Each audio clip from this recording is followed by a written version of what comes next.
চ্যানেলের পক্ষ থেকে শুভ আমি আপনাদেরকে জানাচ্ছি অনেক ভালোবাসা এবং অনেক অনেক অনেক বেশি অভিনন্দন। তা আসলে আসলে গতকালকে যে টিউটোরিয়ালটা আমি আপলোড করেছিলাম যে আপনার মাইক্রোসফট ওয়ার্ডের বেসিক পার্টটা নিয়ে আমি আবার কিছু টিউটোরিয়াল ক্লাস করার চেষ্টা করছি এবং আমি তাদের জন্যই আসলে নতুন করে আমি টিউটোরিয়াল তৈরি করছি যারা একদম ফান্ডামেন্টাল স্টেজটাতে আছেন। গতকালকে আমি মাইক্রোসফট ওয়ার্ডের একদম ইনিশিয়াল স্টেজ যেটা ছিল সেটা নিয়ে আমি আলোচনা করেছি। একটা মেনু বারে কী কী থাকতে পারে, তারপর কীভাবে একটা মাইক্রোসফট ওয়ার্ড ওপেন করা যায়, সেভ করা যায়, ব্লা ব্লা ব্লা, মানে ডিফারেন্ট টাইপস অফ একদম ফান্ডামেন্টাল বিষয়গুলো আমি গত ক্লাসে বা গত টিউটোরিয়ালে আমি চেষ্টা করেছি আপনাদেরকে একটা বেসিক ধারণা দেওয়ার যারা একদমই প্রাথমিক অবস্থায় আছেন। সো ওরই ধারাবাহিক প্রেক্ষিতে আমি আজকে মাইক্রোসফট ওয়ার্ডের পার্ট 2টা নিয়ে এসেছি। এখানেও আমি আপনাদেরকে মেনু বারের আরও কিছু অপশন সম্পর্কে জানাবো, যেটা হচ্ছে ইনসার্ট মেনু সম্পর্কে কালকে কিছুটা আইডিয়া দিয়েছিলাম, আজকে আমি আরেকটু ভালো করে আইডিয়া দিব। দেন পেজ লেআউটটা সম্পর্কে বলবো। ইভেন এরপরে আমি চলে যাবো রেফারেন্সেস, মেইলিং, রিভিউ, যেটাই লাগুক না কেন আজকে হয়তো আমি কভার করবো না। আজকে আমি কভার করবো ইনসার্ট এবং পেজ লেআউট। তো এই গতকালকে আমি যেটা করেছিলাম যে হোম মেনুটা সম্পর্কে একটা আইডিয়া দিয়েছিলাম, হোম মেনুতে কীভাবে কি স্টার্ট করা যায়। আপনারা প্লিজ আমার প্রিভিয়াস টিউটোরিয়ালটা দেখবেন এবং আজকের টিউটোরিয়ালটা আপনি স্কিপ করবেন না, তাহলে অনেক কিছু হয়তো মিস হয়ে যেতে পারে। সো চলুন বন্ধুরা, কথা না বাড়িয়ে আমরা আসলে দেখে আসি যে ইনসার্ট মেনুতে এক্স্যাক্টলি কী কী আছে।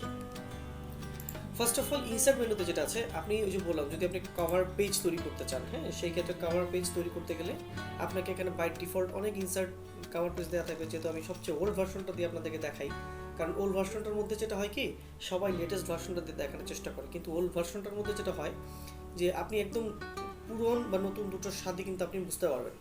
সো ধরুন আমি যদি চাই যে আমার একটা কাভার পেজ থাকবে, আমি এরকম একটা কাভার পেজ আমি তৈরি করে নিতে পারি। হ্যাঁ, এখানে আমি ইয়ার নাম দিতে পারি, ধরেন সাপোজ 2021 দিলাম। হ্যাঁ, টাইপ অফ দ্য কোম্পানি দিলাম ধরেন XYZ। হ্যাঁ, কোম্পানি দিতে পারি, আমি আমার ইচ্ছা মতো দিতে পারি। তারপর অথর ধরেন আমি দিলাম ফ্যান্টম S7। হ্যাঁ, মানে আমি অথর এটা দিয়ে দিলাম, এরকম একটা কাভার পেজ দিলাম। তারপরে যেটা হলো যে দেখুন টাইপ দ্য ডকুমেন্ট টাইটেল, এটা হচ্ছে লার্নিং টিউটোরিয়াল দিয়ে দিই, লার্নিং টিউটোরিয়াল MS ওয়ার্ড। দেখুন আমি কিন্তু একটা সুন্দর টাইটেল দিয়েছি। তো মানে যেটা হলো যে একটা কাভার পেজ আপনার দরকার ছিল, একটা কাভার পেজ আপনি দিয়ে দিলেন। দেন আপনার নেক্সট পেজে যদি আপনি কোনো কাজ করেন সেই কাজগুলো থাকবে বা না করলেন, এই দেখুন নেক্সট পেজ আমার হয়ে গেছে। সো ফার্স্ট অফ অল আমি কী করলাম, একটা কাভার পেজ দিলাম। কাভার পেজ আমার এখানে ব্ল্যাঙ্ক পেজও আনতে পারবো বা পেজ ব্রেকও করতে পারবো, যে একটা পেজের পর আমি আরেকটা ব্রেক চাচ্ছি, আমি লাইনটার পর একটা ব্রেক চাচ্ছি, আমি জাস্ট ক্লিক করলে কিন্তু পেজটা ব্রেক হয়ে যাবে। সো আমি চাচ্ছি না, তাই ব্রেক করলাম না। তো এখন এরপরে যাবো সবচেয়ে গুরুত্বপূর্ণ একটা বিষয়, সেটা হচ্ছে টেবিল ক্রিয়েট করা। টেবিলটা কীভাবে ক্রিয়েট করে দেখুন, আমি চাইলে একটা টেবিল এখানে বানাতে পারি। আমি টেবিলে যাব, আমার 2টা রো বা 3টা রো 4টা রো চাইলে আমি এখান থেকে দিতে পারি, অথবা আমি ইনসার্ট করতে পারি যে কয়টা রো লাগবে, কয়টা কলাম লাগবে। সেবার 5টা রো, আমার 5টা কলাম। তো যদি অটো দিয়ে দেখুন আমার 5টা রো 5টা কলাম কিন্তু সেম সম আকৃতির সমমানের হয়ে গেল। আমি থেকে টেনে বড় ছোট বড় করতে পারি, আপ ডাউন করতে পারি। হ্যাঁ, আমি আমার টেবিলের প্রায়োরিটি অনুযায়ী আমি যা খুশি তা করতে পারি। যদি আমার টেবিল লাগে আমি সেই ক্ষেত্রে সেই অর্থে আমি টেবিলটাকে আমার মনের মতো করে সাজাতে পারি। সো এইভাবে আসলে মাইক্রোসফট ওয়ার্ডের টেবিলটাকে নিয়ে আসতে হয় বা টেবিলটাকে একটা স্থায়িত্ব দিতে হয়। তো যাই হোক, আমি আসলে টেবিলটা নিয়ে এত ডিটেলসে যাচ্ছি না, আমি শুধু আপনাদেরকে ইনিশিয়াল স্টেজটাই দেখাবো। সো এটা যেমন টেবিল ছিল, এরপরে পিকচার চাইলে যে কোনো একটা পিকচার আমরা অ্যাড করতে পারি, আবার না চাইলে অ্যাড করবো না, আমাদের ইচ্ছা, আমরা পিকচার চাইলে অ্যাড করতে পারি, পিকচার না চাইলে অ্যাড করবো না। তো এই পিকচার অ্যাড বা না করাটা সম্পূর্ণ আপনার উপর ডিপেন্ড করে। হ্যাঁ, তো যাই হোক, আমি আসলে আপনাদেরকে জাস্ট ধারণা দেওয়ার জন্যই কিন্তু আমি মূলত এটা করা আছে। তো টেবিলটা কাট করে দিলাম। এখন ইনসার্টে যাবো, দেখুন এখানে পিকচার আছে, পিকচার আমি আনতে পারি। ক্লিপ আর্ট মানে হচ্ছে কিছু বাই ডিফল্ট ইমেজ দেওয়া থাকে, আপনার হাতে ডান পাশে চলে আসবে ক্লিপ আর্ট। দেখুন এখান থেকে আপনি আপনার বাই ডিফল্ট যে কোনো একটা ছবি আপনি বাছাই করে আপনি এখানে আনতে পারেন। ওই যে দেখুন ছবি চলে আসছে অলরেডি। আর শেপ মানে হচ্ছে অনেক সময় আপনার দেখা যায় মাইক্রোসফট ওয়ার্ডে কাজ করতে গেলে বিভিন্ন লোগো ডিজাইন করতে হতে পারে বা বিভিন্ন ট্রেডমার্ক আপনাদেরকে জুড়ে দিতে হবে, সেই ক্ষেত্রে কিন্তু এই শেপটা ভালো কাজ করে। আর স্মার্ট আর্ট মানে হচ্ছে আপনি এরকম ডিজাইনে আপনি কোনো একটা কিছু তৈরি করতে পারেন। এটা ছিল স্মার্ট আর্ট। এবং চার্ট যদি আপনি কোনো চার্ট বানাতে চান, কোনো একটা রিপোর্টকে যদি আপনি দেখাতে চান, দেখুন একটা চার্ট কিন্তু চলে এসছে। হ্যাঁ, যে east West north, first quarter, second quarter. আমার আসলে হয় কি, এটা হয় কি আপনি আপনার উপর ডিপেন্ড করে যে আপনি আসলে কী দেখাতে চাচ্ছেন বা কী চাচ্ছেন না। তো যাই হোক, আমি আসলে এটা নিয়ে ডিটেলস মাথা না ঘুমাবো, আমি জাস্ট ধারণা দিচ্ছি। শেপ, তারপর চার্ট, এরপর আছে হাইপার লিঙ্ক, কোনো একটা ইমেল অ্যাড্রেস অ্যাড করে দিয়েছে আপনি হাইপার লিঙ্ক করতে পারেন। এবং হচ্ছে হেডার ফুটার, খুব গুরুত্বপূর্ণ বিষয়। হেডার হচ্ছে আপনার একই জিনিস রিপিটেড থাকবে, পেজের উপরে থাকবে, পেজের পরের পেজও থাকবে, এটাকে বলা হেডার।